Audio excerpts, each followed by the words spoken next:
8:14 p.m., August 3rd, here at the Senate chamber, and I now call this meeting to order. To introduce the members of the committee, we have Senator Paul Manglona joining us live from Rota. We have Senator Dennis Mendiola, Senator Carl King Neighbors, and with 4 members present, including myself, it constitutes a quorum to proceed with today's committee meeting. And so with that, can I get a motion for the adoption of today's agenda? Second. All right, motion was made and seconded. All in favor, say aye. All opposed, say nay. Motion Aye. carries. This agenda is hereby adopted. Before we head into public comments, I'd like to introduce the LB staff assisting the committee. We have our legal counsel, Antoinette Villagomez, fiscal analyst David Hemapon, IT Jonathan Diaz, Sergeant at Arms Ben Terlahi, and both legal assistants Jolyn and Devin. Good afternoon, members, and thank you for being here today. But before we proceed, I'd like to open the floor to anyone wanting to make any comments on today's agenda items.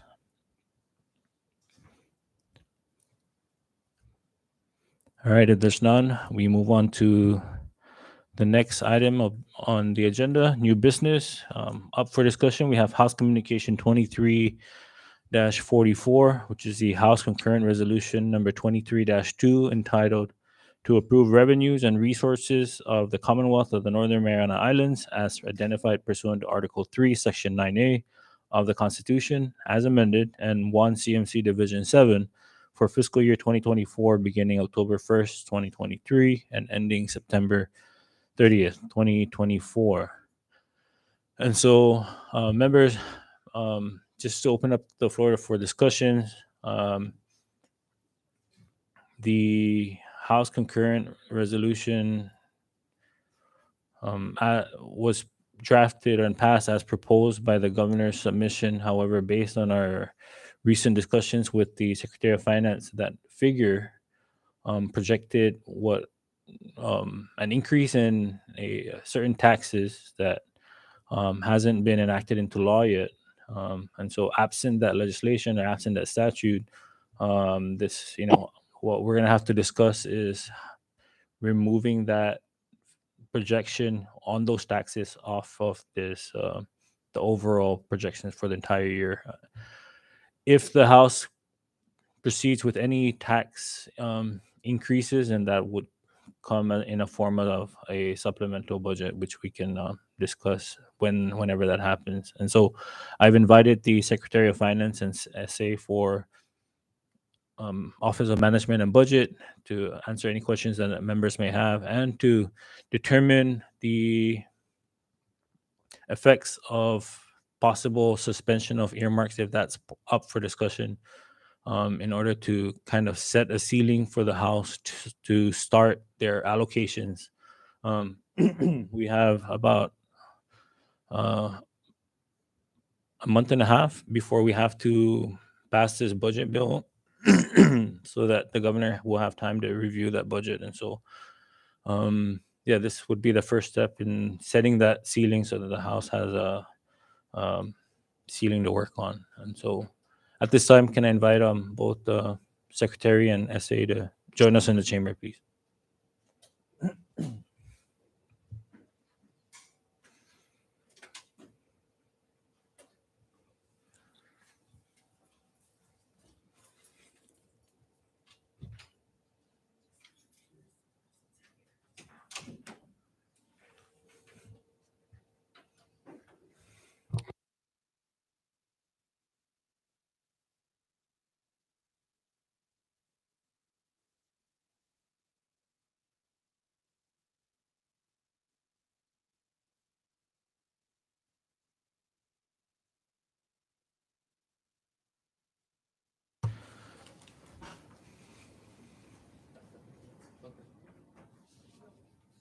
It's over on the other side.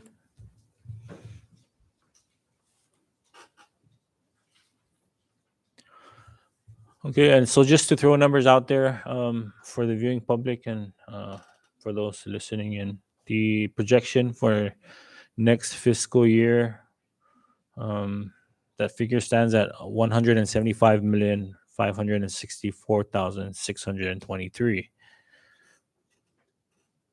I'm sorry, 172,564,623. The administration proposed to reinstate several earmarks that have been suspended for the past 2 fiscal years. And so with those earmarks reinstated,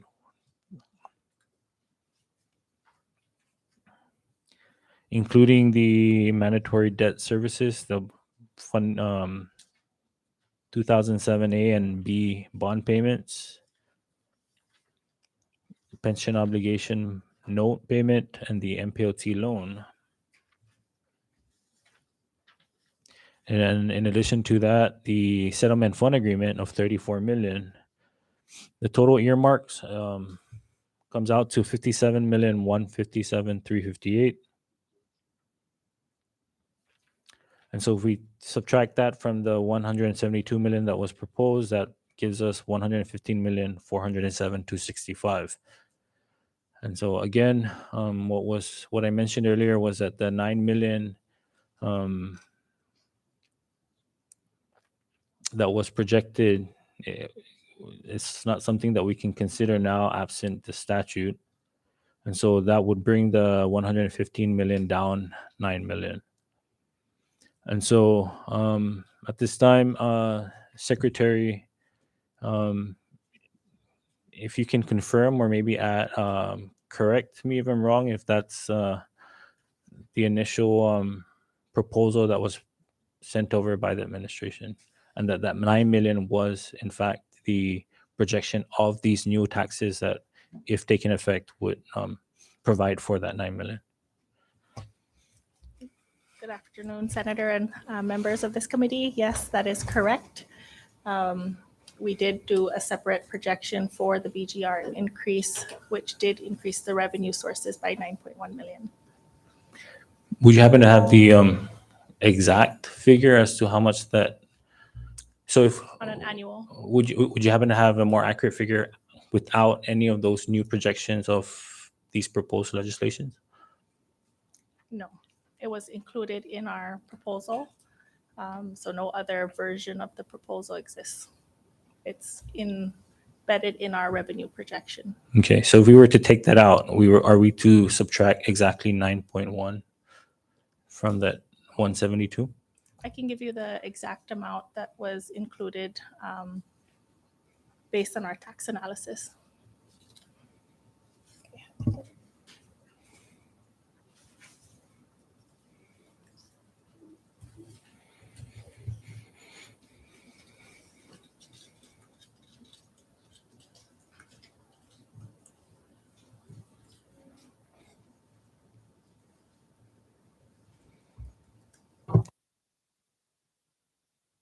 I can provide the exact number for the 3 quarters, starting January 1st to September 30. I can provide that to you.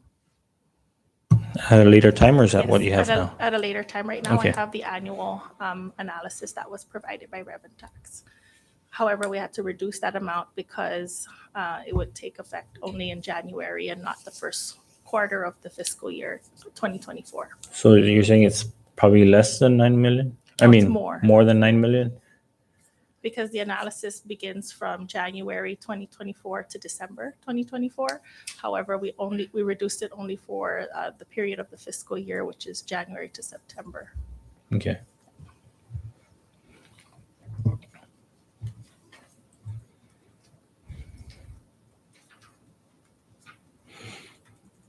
Now,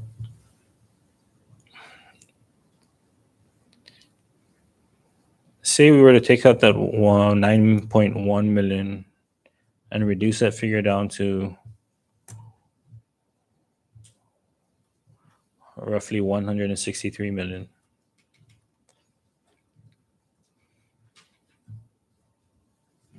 Based on your projections, or based on what was actually received the past quarter and what is projected to be received to the end of the year, are you confident with those figures for next fiscal year?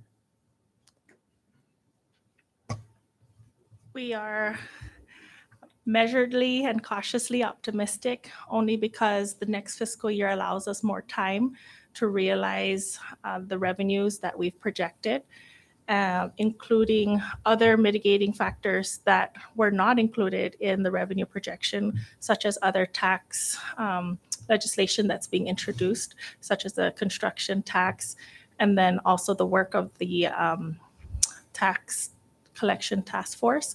Those efforts are not included in the proposal and are mitigating actions that would support the revenue collection. So that is why we are measuredly optimistic in what we have proposed. Okay.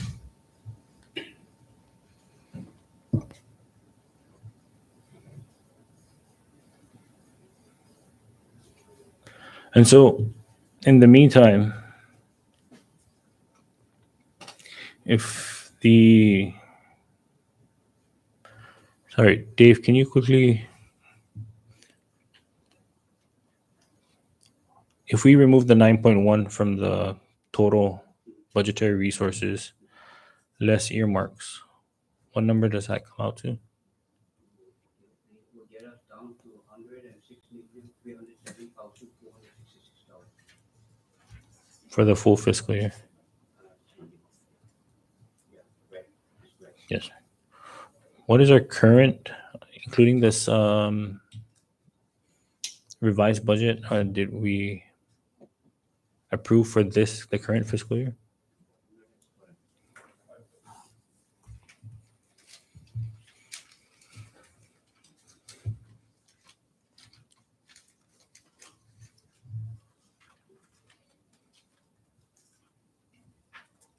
$116,183,787. That's after earmarks. Yeah, that is it. What is it? 116,183,787. So in essence, we're going to be operating less. That's right. Okay. So members, the way currently, what we're currently facing is a reduction in available resources to cover operations compared to the current year. As Dave had mentioned, that the current fiscal year, what was available for operations comes out to 116,193,000. For next fiscal year, absent the tax statutes, the increases in tax, we are left with 106,370,265. The difference between last year or the current year and next year is that the current year we suspended all earmarks.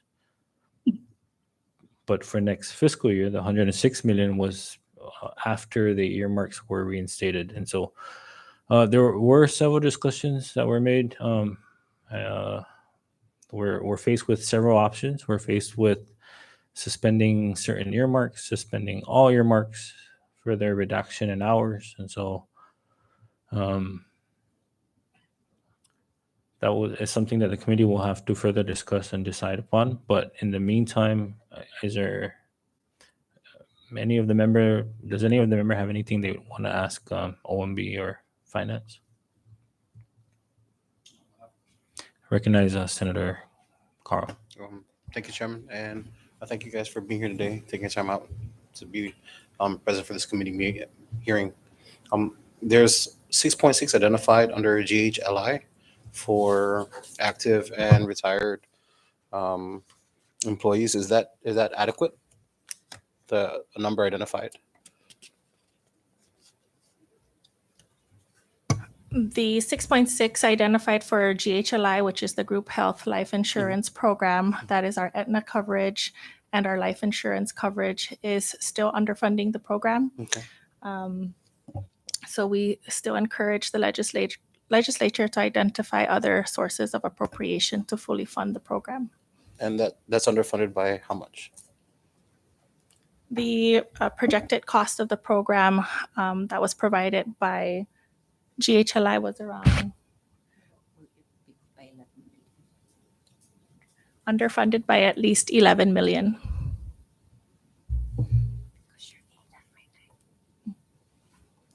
However, that number continues to change. Every pay period, we continue to see fluctuations in the enrollment. And so that number may go down, but however, not significantly.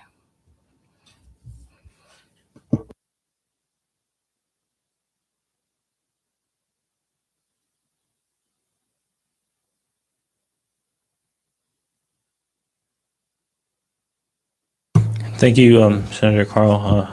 In line with Senator Carl's question,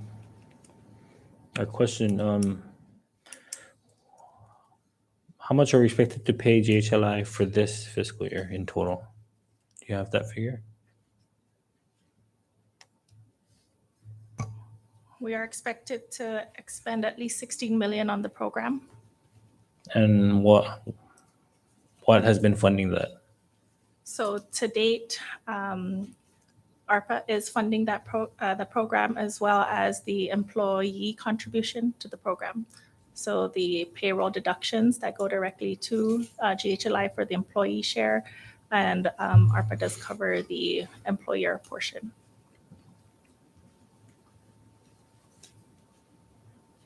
And so there's no set asides for next fiscal year? None at all.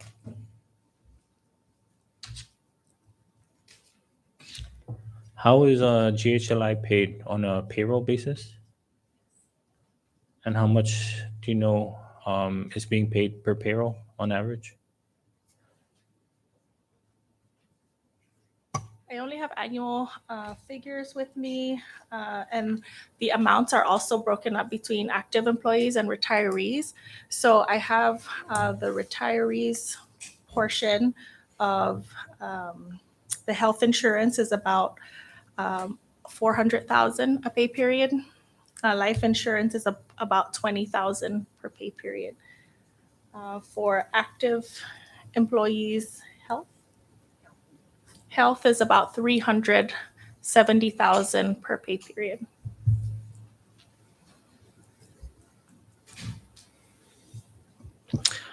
So what would be the effects of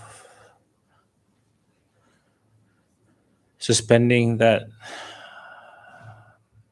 if that was part of the suspension, but put in $1, and will the governor have enough reprogramming authority to cover that? I believe if you suspend the GHLI earmark, you'll severely impact the program. We may not be able to continue providing those government services, which are critical for those that rely on healthcare, health insurance, and life insurance. We are already in discussions with our healthcare insurance provider on what a catastrophic plan could look like to bring down the cost of the program.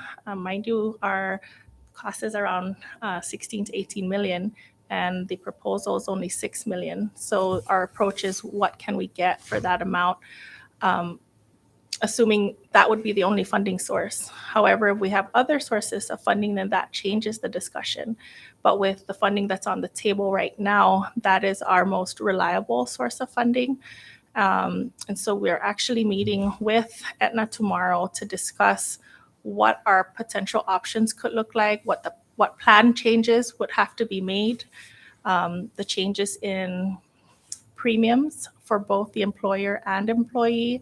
And these are going to be severe changes if, even at the current level that's being proposed. If we have $1 of funding, we would not be able to carry out the program.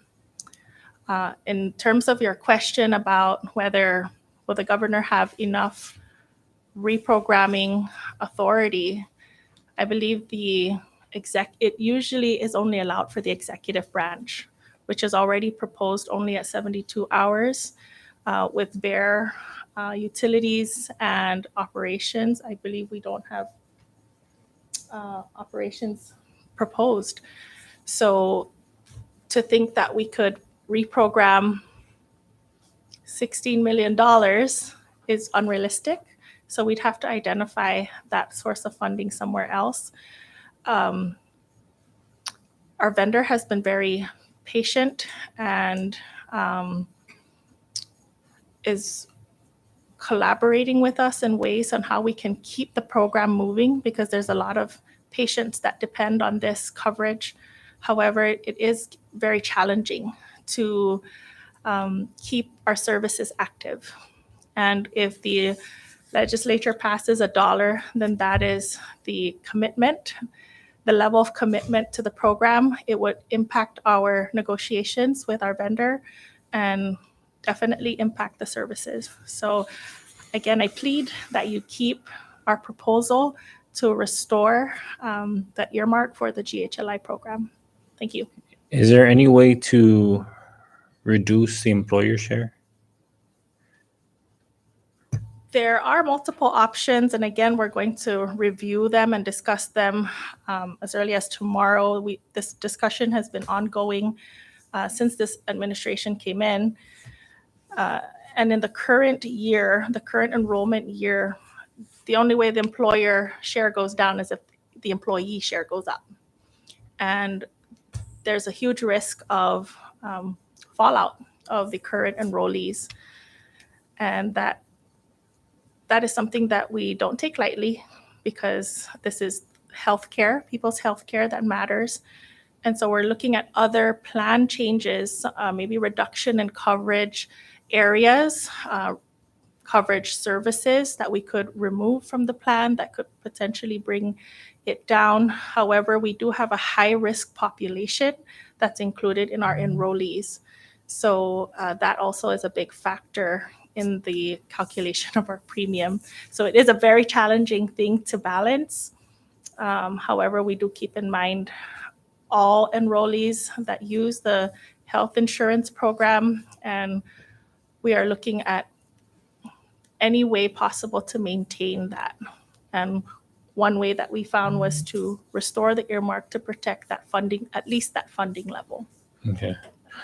Because right now, with the current projection with the 9 million included, the bottom line number after all these earmarks is barely enough to take care of the current payroll, to carry on the employees, as well as whatever little money they have for operations. And reducing that by additional 9 million may result in further work hour reductions, which I think, that is, I think, the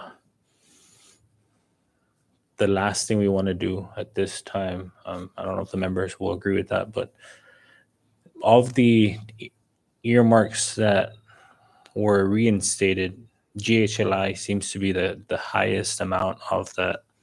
And if we were to keep that at 6 million, then all the other earmarks comes out to roughly the same amount. And so what will be the effects of suspending everything else but keeping GHLI?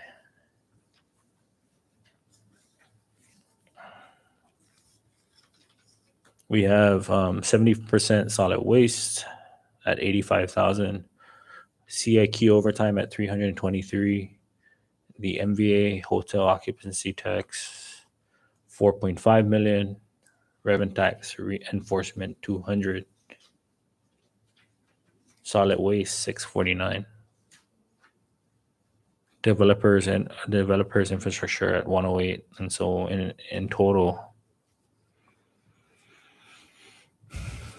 it's close. It's a little over 5 million.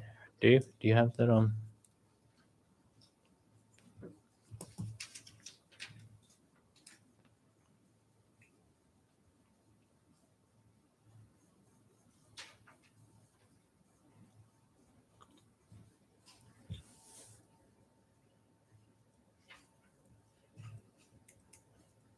And so what will be the effects of suspending those?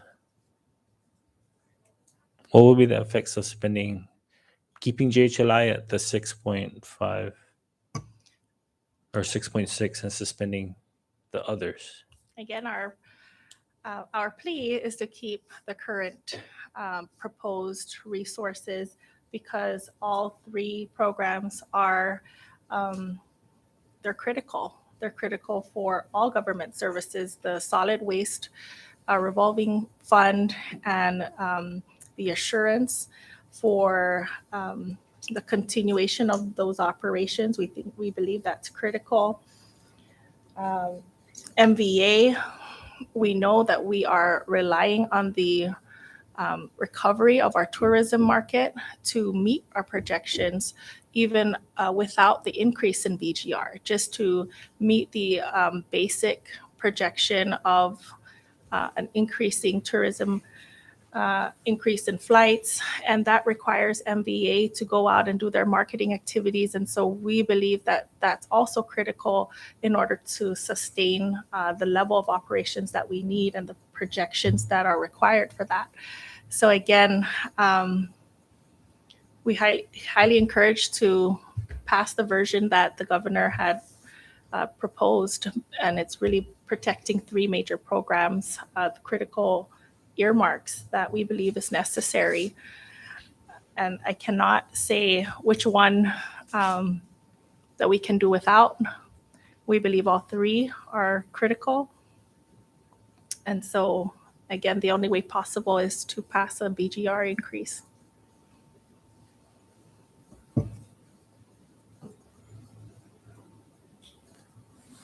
Sorry. Okay. What about specific earmarks that you can work around without getting those funding? Like do you have enough in CIQ overtime from what you've collected in the past to help fund them through next fiscal year if we suspend that earmark? So the CIQ funds are actually received as the expenses are being incurred. So with the increase in flights, those charges are charged to the airlines for the overtime that's being done by customs at the airport. And that turns around and pays for their overtime that they already incurred. At the exact rate? I believe so. And I can get a breakdown on that. However, if we are encouraging MVA to increase more flights, we're going to see an increase in that fee because of the work that's being done at the airport.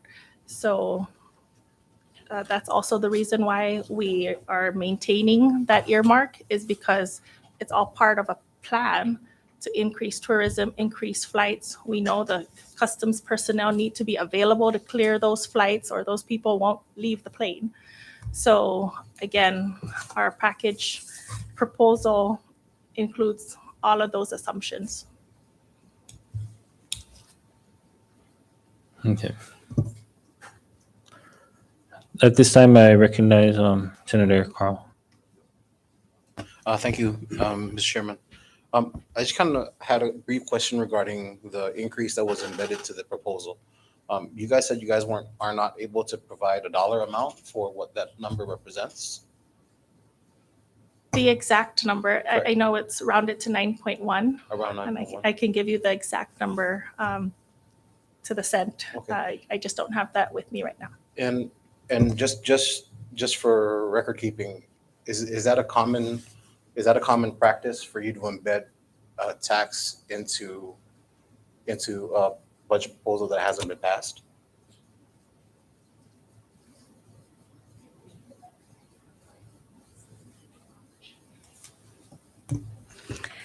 It's something that has been done, in previous budget proposals.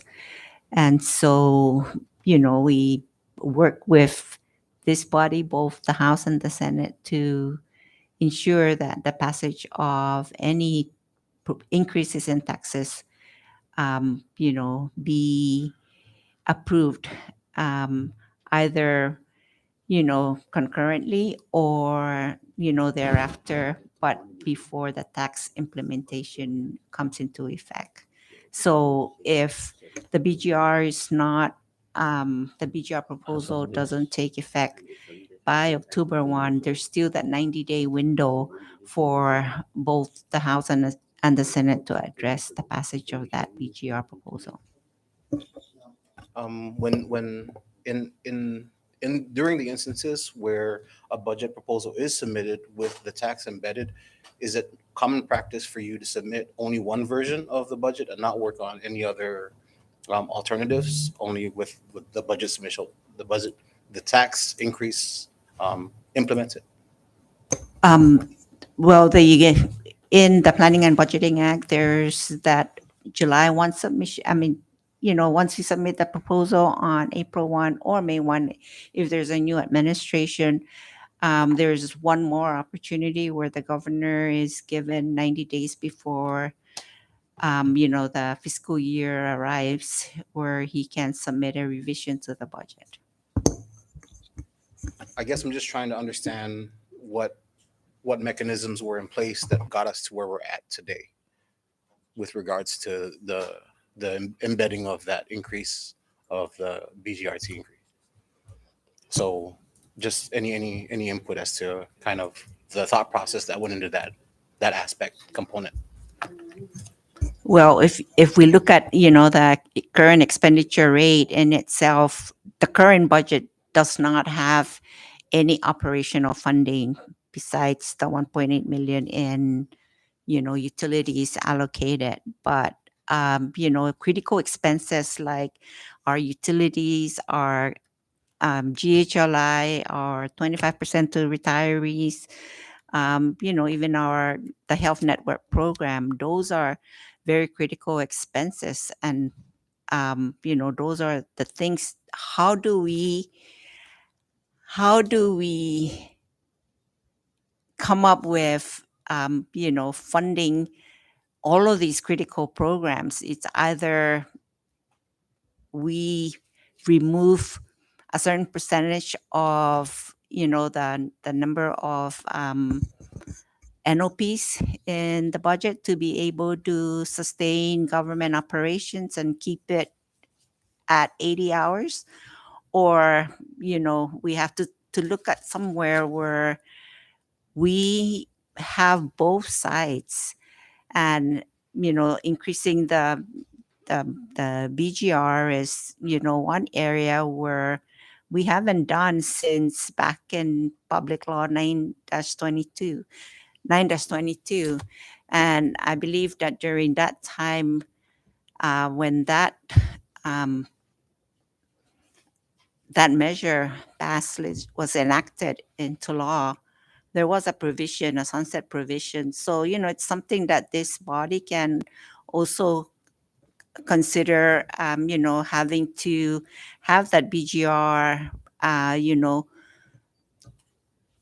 pass through and put a sunset provision on it. I mean, it doesn't have to continue on for, how long. You can just cut it at 3 years or at 5 years. But we need some kind of remedy right now because of the current situation where we are. I mean, I don't think we can drive ourselves lower than where we are right now. It's affecting our economy because of the reduced spending power that everybody's experiencing. Both businesses and the consumers are affected.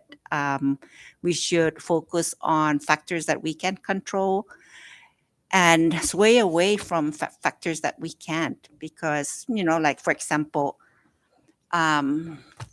shipping costs has increased. Those are external factors. The rising costs in fuel drove everything up. There's inflation. I mean, if we don't do something about inflation, then we're going to end up in a bracket. So we want to try to take that into consideration. And there's always adjustments that we can make later on, but where we are today, we cannot drive us further below where we are.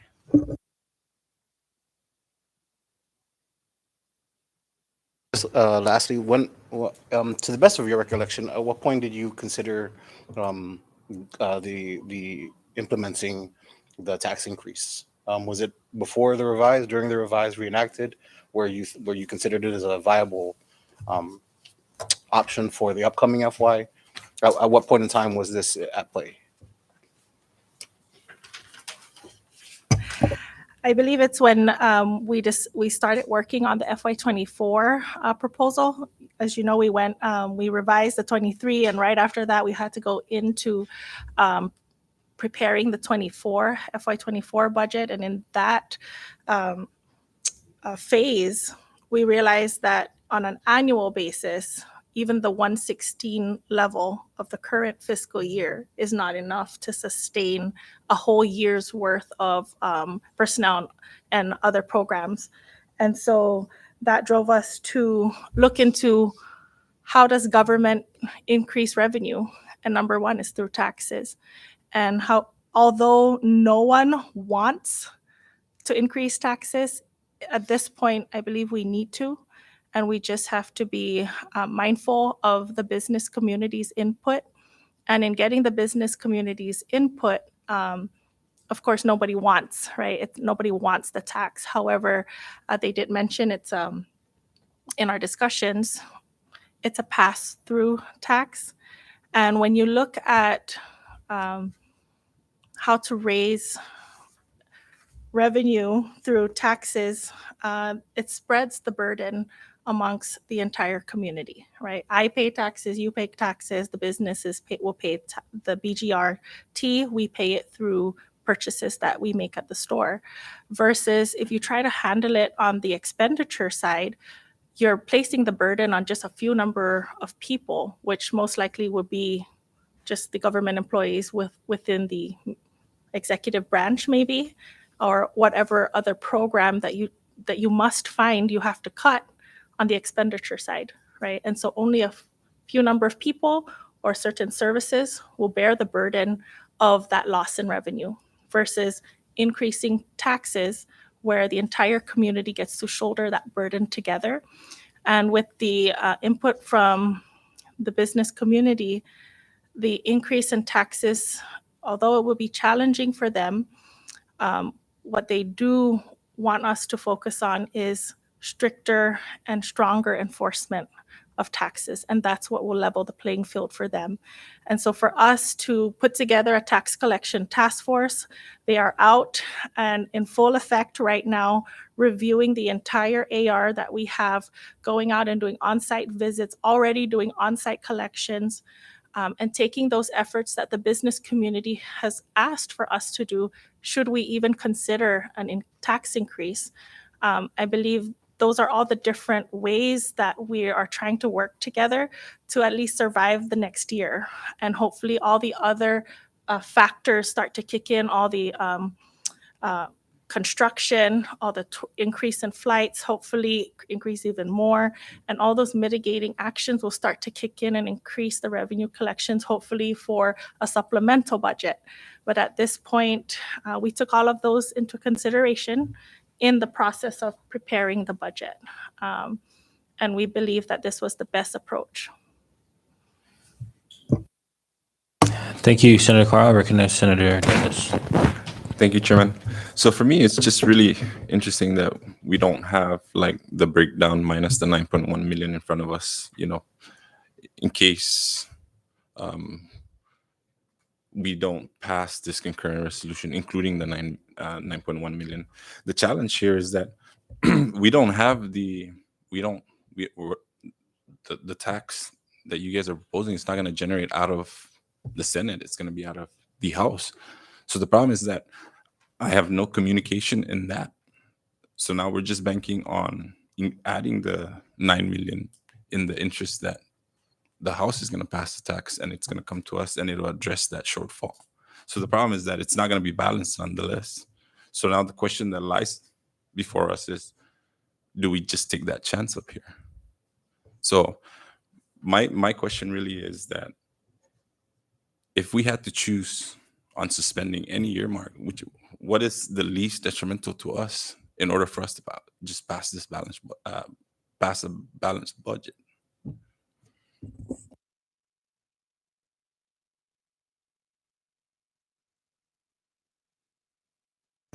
Again, I can't say which is the least detrimental. It's like asking which is more important, your left leg or your right leg. I'd say they're both important to walk well. And so, again, that's why we proposed just for those 3 critical programs to be restored. Very true. Yeah. But at the same time, too, if we're going to pass with the inclusion of 9.1 million, it's still not balanced to us because it's, just this is somebody just telling us that they're going to pass that tax increase. And I can tell you that I don't think too many representatives or senators are interested in increasing tax. So that's the challenge here. So I just wanted to point that out. Thank you. Thank you, Senator Dennis. I think we're in such a unique and new situation where I think, proposed legislations are normally listed as just that. What would the administration like to see get passed in the legislature without the inclusion of those figures embedded into the projections? Unless I'm wrong, but we haven't seen it done in the past. And so we're faced now with, because your 9 million was included in this projection and how it was divvied up between all the agencies and earmarks, it kind of presents a balanced budget on your end. But now that we're in a situation where we don't know if these tax proposals will be passed or passed in the same manner that the administration is hoping for, then that's, that puts the burden on us to kind of adjust and reallocate so that we can have that balanced budget. Just a few clarifying questions. The solid waste revolving fund, according to the statute, 7% of the cigarette taxes and the excise tax shall be earmarked, but according to your calculation, only 85,000 was set aside, which, if our analysts did the math, and that based on the projected tax collections, that should come out to around 925,000. Was that an error, or is there a reason as to why such a small figure? I can look into the calculation Okay. and get back to you. So the 7% of, I think, excise taxes for cigarettes are projected at 13.2, beer and malt beverages 3.4, other commodities 23 mil. So 7% of that should yield around 925,000. But according to the earmark, only 85,000 was set aside. So that may pose a problem, as that may affect the numbers even further.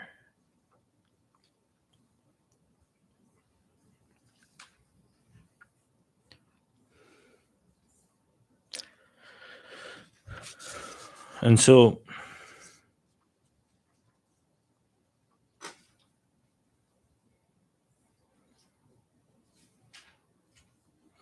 members, while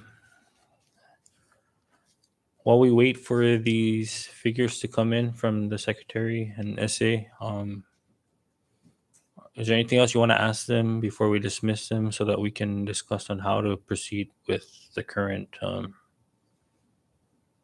resolution before us? Any other? Chairman? Recognize Senator Paul. Yes, my question actually could be for our legal counsel, and assuming that the legislature takes out the $9 million and pass the House concurrent resolution as 163 million, taking away the 9 million, and then subsequent to that,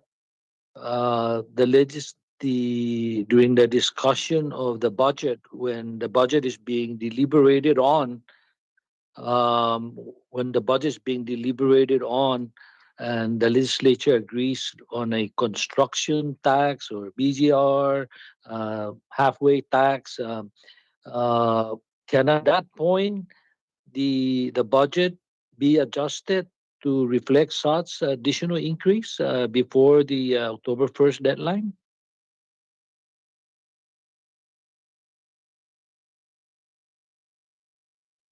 Council recognize. Senator, you said the legislature agree. I think the legislature would have to pass a law first to approve those taxes before we can even consider amending the budget or the House concurrent to add additional numbers. So we'd have to wait until it becomes law. And then we would have to get a Right, and projection from the governor about the how much anticipated revenue will be collected. Then we can amend the okay, House concurrent again, and even the budget if it's becomes law. all before October 1st, right? But what about if if the legislature, um, in passing the language of the construction tax or maybe whatever tax, if they incorporate it into the budget bill, could that be incorporated for the fiscal year? No, Senator, any revenue bill has to be separate from the budget. So the House would have to introduce a separate bill to establish a construction tax. It cannot be added into the budget. So any new law would have to call for a re visit of the House concurrent and then incorporate into the budget, hopefully before October 1st. My question thank you, legal counsel. My question to finance and planning and budget. Um, there was mention about a construction tax. How much are we talking about that potentially we can realize from this construction tax?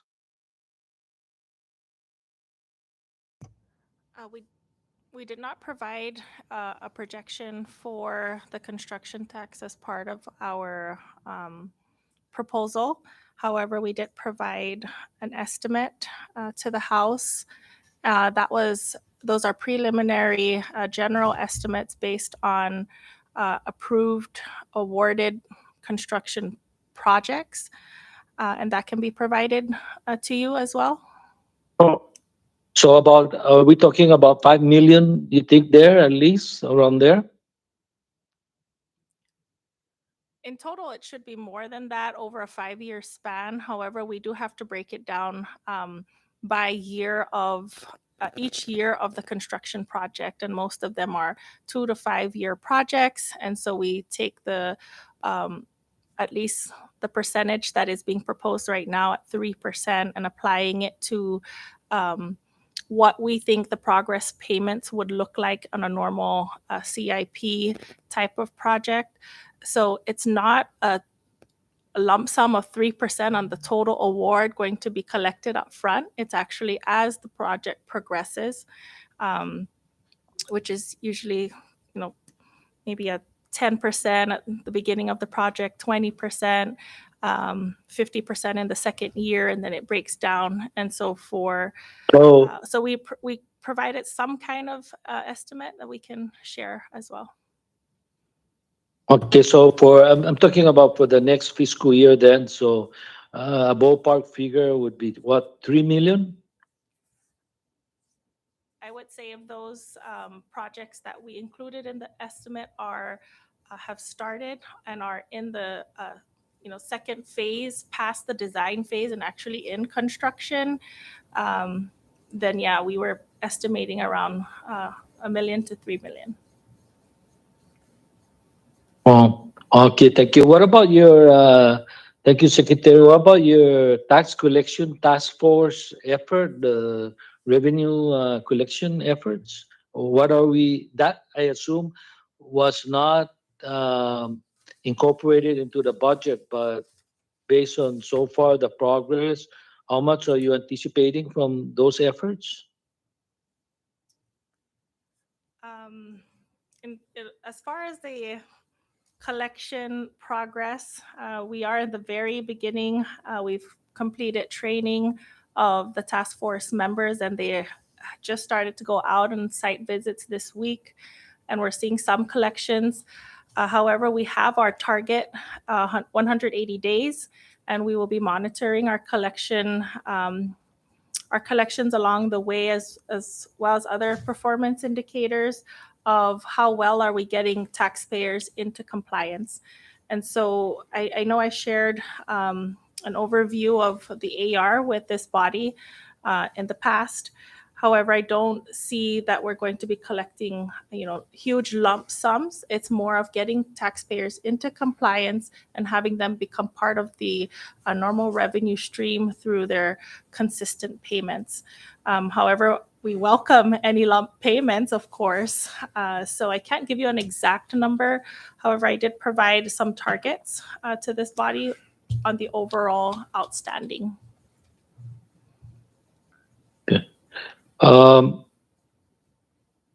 Secretary, since there's discussion about deducting more than 8 hours per payroll, I'm just wondering, for those essential employees, we're not cutting them 8 hours, but what about, have consideration been done to stagger their hours so that since they're not getting deducted, at least the government can save on the overtime? Is that significant, or is that already being addressed?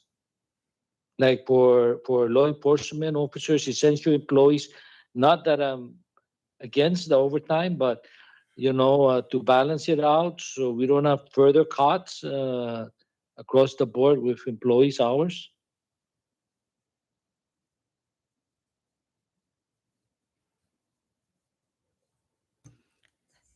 That would be something that we can consider in the new fiscal year. Having the commissioners or the law enforcement, department heads to take a look at the scheduling and realign the schedule so that like you said, to avoid overtime, be part of contributing a contributing group to assist the government also in maintaining the delivery of basic public services. So yes, that's one area where we can take into consideration. Thank you. And finally, my last comment or question is on the ARPA reimbursement, to consider them as outside sources. Is that something that you already considered in your budget deliberation?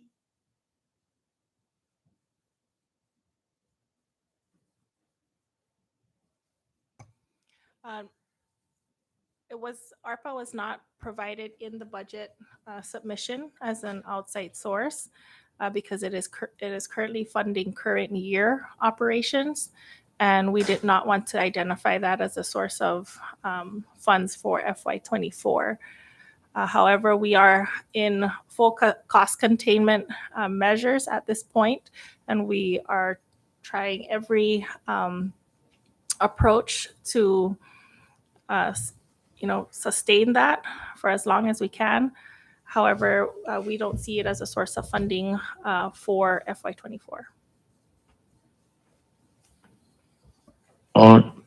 Thank you, Secretary and Director Sidus. Thank you, Thank you, Senator Chairman. Paul. Just one follow-up before I recognize Senator Dennis. I know Senator Paul mentioned ARPA reimbursements, but seeing that next year would be the end of ARPA, any reimbursements from expenses made towards any federal projects or federal expenditures, do you have a figure as to what we're expecting to receive from any ARPA funds that were used to pay for any of that, to include the recoupment of these ARPA funds and the such? I don't have the potential reimbursement of ARPA for, let's say, disaster expenditures that it was used on. However, I can request that from the Public Assistance Office.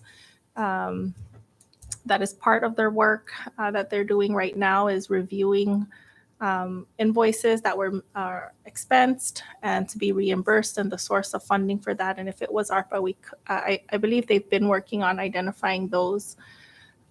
So we could provide that number. Thank you, Senator Dennis. You already asked that question. I was going to ask the same question, but so you mentioned that ARPA funds is not something that you guys considered for next fiscal year. My question is, could it be considered for next? Will there be some ARPA funds for next fiscal year? For solid waste. Again, the only assurance that I can give you is that we are in cost containment right now, and we're trying to reduce the amount of expenditures. However, majority of government operations falls on ARPA right now. As you know, the general fund only provided $400,000. That could only cover critical supplies. ARPA is shouldering all the other bigger costs, including GHLI. So we are projecting that even at the end of the year, we would still have a balance on our GHLI account. So as far as reserving, that would be something to be determined. Yeah. Thank you. Recognize Senator Carl. Thank you, Chairman. I know during the revised budget discussions, we're talking about 604, which amounted to 66 or 68 million dollars of the overall 500 million dollars that was transferred over. Do you guys have you guys submitted a revised spending plan on the 604s, or is that something that you guys are not planning on doing at all? Oh, the 604, that's the CPF Capital Projects Fund, that those funding are still available, but based on a separate plan. And that is currently being, I guess, managed by the newly established broadband office, since it is broadband focused. So as far as a new spending plan that we submitted is based on the expenditures to date that we've identified under ARPA. So that's for 602. So, I guess 604. Well, yeah, we spoke about you guys during the fiscal recovery discussions meetings about possibly moving the 604 money over to other portions of ARPA to possibly cover down. That was not a part of any of the discussions? No, 604 is not. No, I know it's not, Okay. but it was under my impression that we were going to ask if that money could be moved from 604 into other tranches of other batches of. I believe you're referring to Section D of the 602 for water. Is that water infrastructure types of expenses? Okay. That we did not expense the 604 portion of our allocation, 602 Section D. So there's A, B, C, D, and D was for infrastructure projects related to water and sewer. Okay. And since we did not have any of those, or there was Not a need. there was less expenditures in that category, we were to move that to, let's say, Section C, which was for government operations. Okay. And so since then, with our discussions with U.S. Treasury, it really is up to the state to determine the type allocation plan. And so at this point, our allocation plan has been adjusted to reflect the actual expenditures already made. And whatever is remaining of the allocation has been set aside for government operations. Okay. So I wanted to clarify that in that discussion, Okay. that's 602D, Section D, and not 604 Capital Projects Fund. That's a whole separate pot of money. All right. Since Treasury, since Treasury allowed to reallocate 602D, Could there be the same consideration to reallocate 604? I believe it's established by statute. So Uh, that would need to take It'll Congress require action. U.S. Congress. Yeah. Okay. Members, anything else before we dismiss? Well, thank you again for coming in to clarify concerns and questions that members may have. We are anticipating to get this out of committee. Hopefully, if we can't decide on that today, then we'll probably recess until tomorrow. But before we even act on a concurrent resolution with specific numbers, I hope that you can provide the committee with at least the exact projections of the tax increases that you proposed. Yeah. And to determine what the accurate figure is for the earmarks for solid waste. I stand corrected on the earlier figure I threw out at the 925. According to our fiscal analyst's recalculation, it's actually supposed to be close to 2.8 mil. So that's another 2.8 mil that we're going to have to reduce from our bottom line number. So are you able to provide that by lunchtime tomorrow? Those two figures? I can provide you the BGR increase, which is 9,149,310. That's the increase from our current year projection. So that's the variance.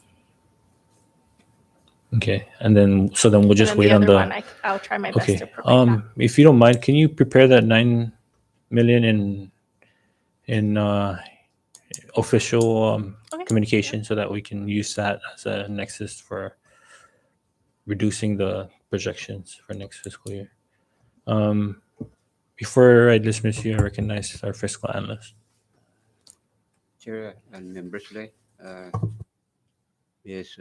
Vicky and Secretary, I just want to clarify on the budget for DPL. I see that in the governor's proposal under Saipan DLNR, Parks and Rec, it's only funding 50% on the personnel. So I reviewed the DPO's budget proposal, and I don't see any allocation on their side or budget to come up with that impact of that 50%. So I just want to point that out. What's your position on that? Thank you. Thank you, Dave, for that question. So what DPO did was they wanted to treat it like as a transfer to the CNMI and not embed 40 plus employees within the Department of Public Lands. But the funding is not shown in the budget that there's 50% to be funded from DPO to the general fund. And so how do we see that there is money coming from DPO to the general funds when it's not indicated in both sides of the budget from the general fund and from DPO's budget? Yeah. I believe it's embedded within the operations side because it would be, so what they want the CNMI to do is send in a bill for collection and then they would pay from their operations. But we'll take a look into that and see. Okay. Thank you, Dave. And so I think if the members don't have anything else, we'll go ahead and excuse you both for now. Thank you again for coming in and shedding light on our current situation. And again, we'll expect the communication in regards to the 9 million and the earmark for the solid waste. All right. Thank you, Secretary and SA.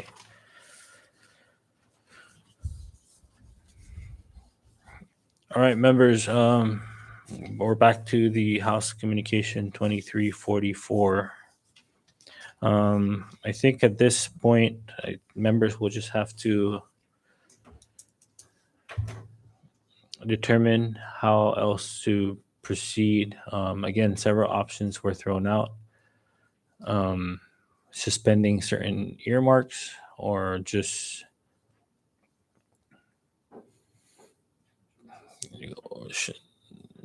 before we go in short recess, I think another proposal that we will also have to consider are hour reductions or giving the governor full reprogramming authority. So before we go into recess, I just wanted to throw that out there so that you can ponder over it, and then when we get back, we can go further discuss that.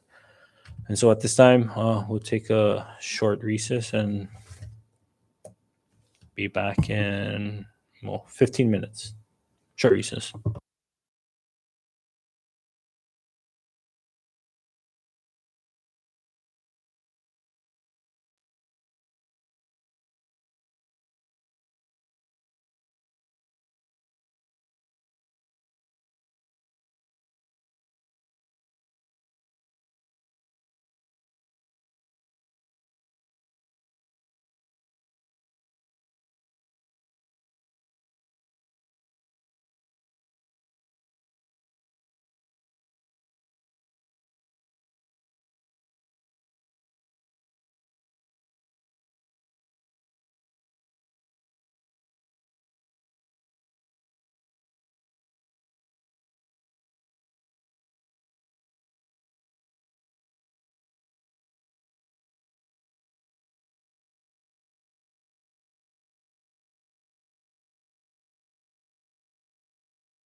Members, we now rise back from recess. Prior to going on recess, we dismissed Secretary of Finance and SA for OMB. And up for discussion, we have the different proposals on how to proceed with House Communication 2344. And so we gave the secretary by noon tomorrow to provide the committee with the updated figures before we can act on the concurrent resolution. And so we will recess until 1:30 p.m. tomorrow. This meeting is hereby in recess. Thank you. Thank you. Thank you.